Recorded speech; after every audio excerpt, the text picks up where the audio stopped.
Britons are fleeing London en masse as some parts of the UK experience a seismic shift in demographics. Sarah Firth reports on why so-called white flight is seeing an exodus from cities and suburbs with dominant ethnic populations.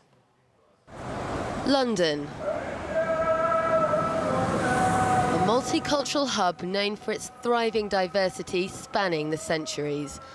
But research by social think tank Demos reveals that while London remains as vibrant as ever, it's perhaps not as integrated as some people might think.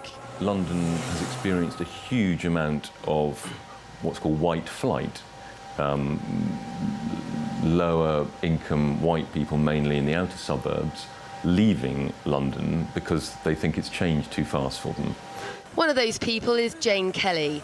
Having lived in London most of her adult life, she's seen firsthand the cultural shift and is now looking to move house as she feels the area she lives in has lost all sense of community. All the people I knew when I moved in here have gone. They've all moved away.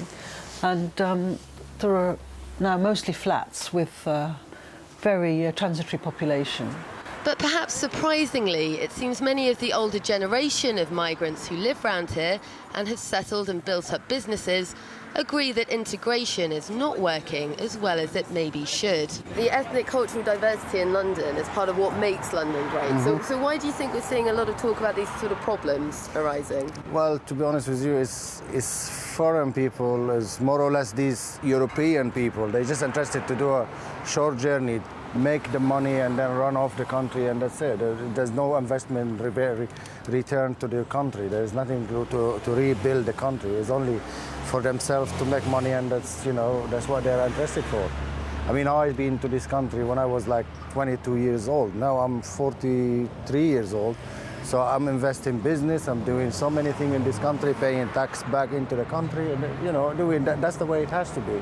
In London, white Brits now make up just 45% of the capital's total population. We're here at one of London's busiest train stations and in the working week, a commuter hub. Now, over the course of a decade, London saw its white British population fall by more than 600,000 people, whilst in the commuter towns on the outskirts and the populations become more ethnically mixed. So we know that white Brits are leaving London behind. The question is why, and what effect, if any, it's having on the local communities they've left behind.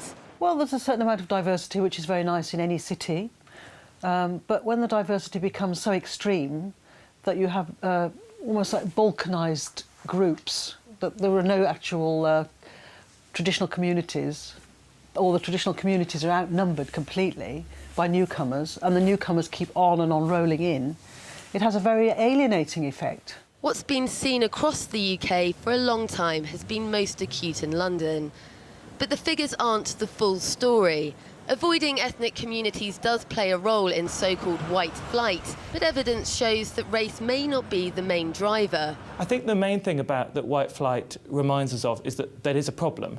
The mistake it makes is it says that problem is just about ethnicity. It's not. It's about age, and it's about mixing between people of different incomes, and we need to address all these things together. There are now concerns Britain could see yet another immigration surge at the end of this year, when some 21 million Romanians and 7 million Bulgarians will be free to travel and work across the EU. Only a fraction of those are forecast to actually come here. But previous immigration underestimates, coupled with white British relocation, are changing the face of London's ethnic makeup, without much understanding of what the full ramifications of that might be. Sarah Firth, RT, London.